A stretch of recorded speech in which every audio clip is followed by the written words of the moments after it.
मैं कशिश और स्वागत है आपका नेक्स्ट 9 न्यूज़ में। इस रिपोर्ट में बात हो रही है सचिन पायलट को लेकर। देखा जाए तो पायलट को सीएम बनना है, लेकिन पायलट खुद से बोलते नजर नहीं आते।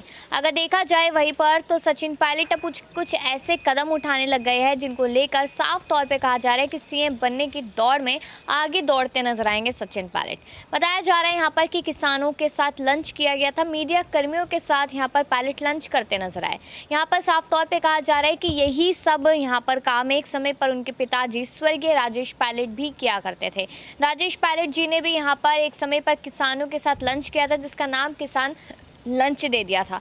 दूसरी तरफ यहाँ पर देखा जाए तो मीडिया कर्मियों से भी बातचीत करते रहते थे और यहाँ पर उनके साथ भी लंच करते थे, यानी कि अपनी पैठ बिठाने के लिए उन्होंने इस तरीके से शुरुआत की थी और पायलट भी उसी नक्शे कदम पर चलते नजर आ रहे हैं, वही सब करते नजर आ रहे हैं। अगर आगे देखा जाए यहाँ पर तो और भी तमाम तरीके की खबरें सामने कहा यह जा रहा है कि पायलट पहले खुद से यहाँ पर किसानों के साथ सम्मेलन करने पहुंचे थे, जो कम से कम 4 से 5 दिन का था। राजेंद्र गुड़ा ने इसको लेकर लगातार यहाँ पर बयानबाजी की थी, लगातार यहाँ पर समर्थन करते नजर आए थे। उसके बाद उन पर एफआईआर तक करा दी गई गहलोत गुट की तरफ से। लेकिन अब देखा जाए तो पायलट पूरी तरीके से यहाँ पर मेहनत और जस्तुजू करते नजर आ रहे, क्योंकि उन्हें सीएम बनना है।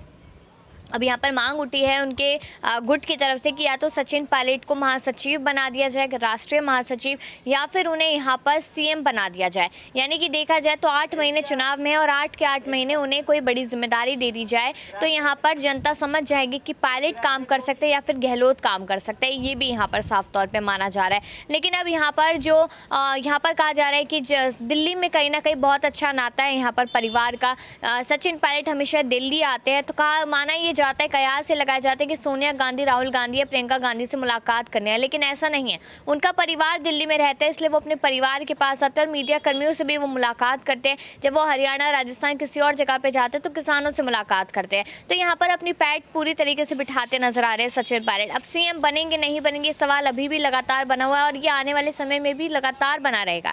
लेकिन अगर यहाँ पर अब देखा जाए, एक साइड पायलट, दूसरी तरफ गहलोत। अब गहलोत को लेकर आपको बता दूं कि पेपर लीक का मामला और यहाँ पर बजट को लेकर लगातार फंसते नजर आ रहे हैं यहाँ पर अशोक गहलोत। उन्होंने कहा कि जनता खुश है मेरे बजट से, लेकिन पीएम मोदी ने जिस तरीके से उन पर तंज कसा, तमाम तरीके की बातें कह दी, उसको लेकर यहाँ पर गहलोत भी कुछ कहते नजर आए। पायलट के बारे में हमने आपको बता दिया, लेकिन गहलोत की मुंह जुबानी आपको सुनवाते कि यहाँ पर पीएम मोदी पर किस तरीके से हमला बोला। तो आगे देखिएगा इस खबर को। देखिए,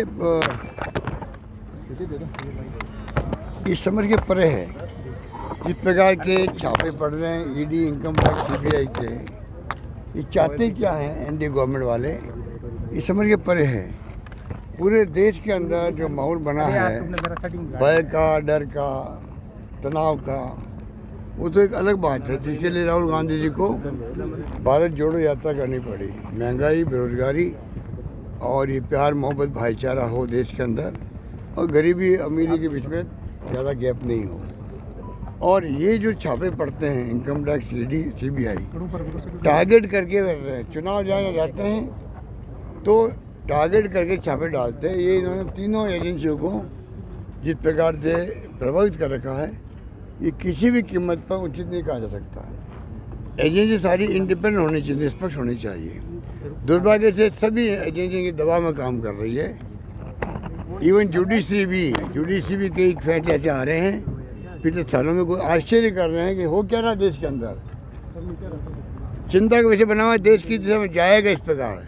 अब बीबीसी पे हमला किया है। बीबीसी की क्रेडिबिलिटी एक्स्ट्राऑर्डिनरी है देश में, दुनिया के अंदर एक्स्ट्राऑर्डिनरी है ये। आज भी गाँव के लोग जो है बीबीसी सुनते हैं और ये कहते हैं हाँ बीबीसी में न्यूज़ आ गई। मैं 40 साल से देख रहा हूँ बीबीसी में रेडियो न्यूज़ हो चाहे टीवी में आने लग गई, तो आज भी लोगों में उसकी क्रेडिबिलिटी है। कारण बताना चाहिए देशवासियों को, भाई आपने बीबीसी की जैसी संस्था को भी आपने टारगेट क्यों बनाया है। देशवासियों को विश्वास में लेना चाहिए, वरना पूरी देश की मैं समझ तो बदनामी सरकार की भी होगी दुनिया के अंदर, मेरा मानना है। पता नहीं एक्चुअल में क्या कारण हुआ, कारण स्पष्ट करना चाहिए। सर बीजेपी तो कह रही उनके पास छिपाने के लिए, डरने के लिए कोई ऐसी बात नहीं है। आप धर्म के नाम पर, जाति के नाम पर भड़का दीजिए, दंगा करवा दीजिए, मामूली बात है, नई बात कोई। दो जातियों के बीच में झगड़े हो जाते हैं, ये छोड़िए आप। पर जिस प्रकार की सोच उनकी है, वो सोच मैं समझता हूँ कि जो आज हालात बने देश के अंदर, ये चाहे अहम घमंड में चल रहे हों पर देश में हालात बड़े गंभीर हैं, महंगाई की तरफ कोई ध्यान दे नहीं रहा है, बेरोजगारी बढ़ती जा रही है, इतना भयंकर फ्रस्ट्रेशन है नौजवानों के अंदर।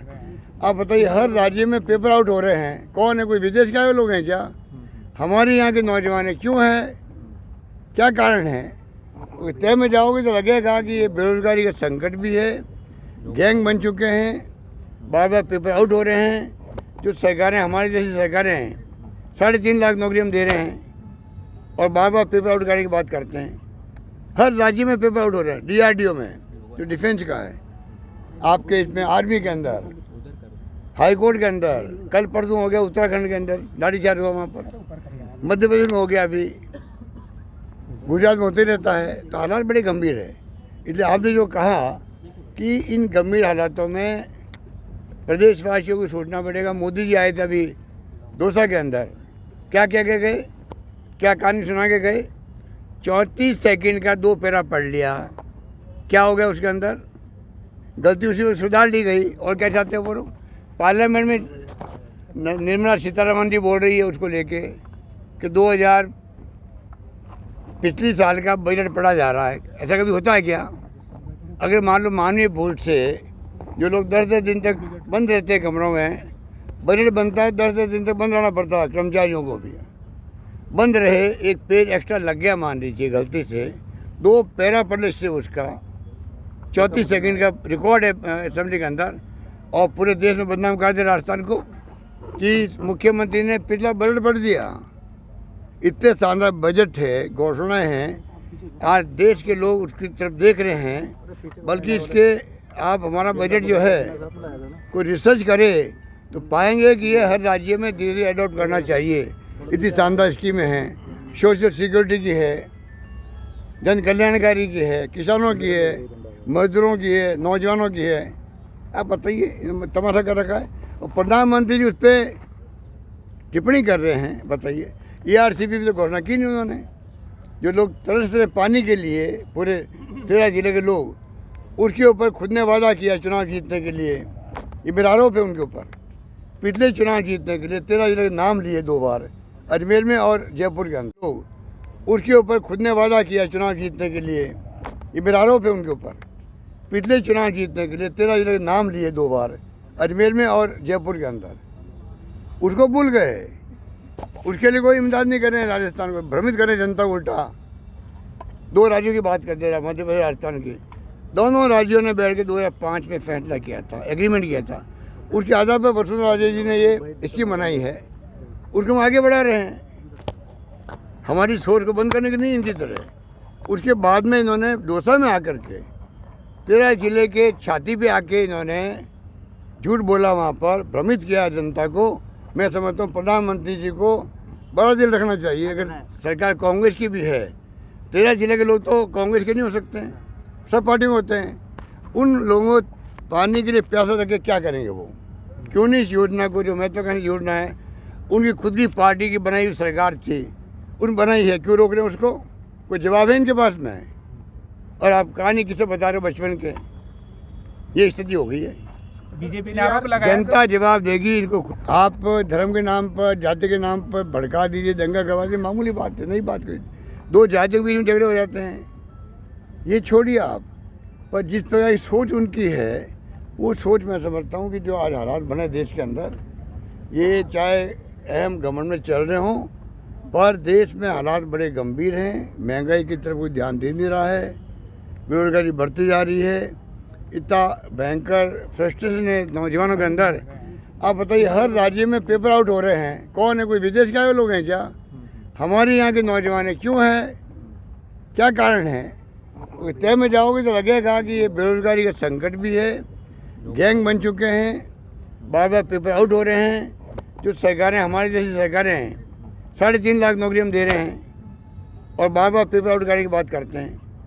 हर राज्य में पेपर आउट हो रहा है। DRDO में, जो डिफेंस का है, आपके इसमें आर्मी के अंदर, हाई कोर्ट के अंदर, कल परसों हो गया उत्तराखंड के अंदर लाठीचार्ज हुआ, वहाँ पर मध्य प्रदेश में हो गया, अभी गुजरात में होते रहता है। तो हालात बड़े गंभीर है।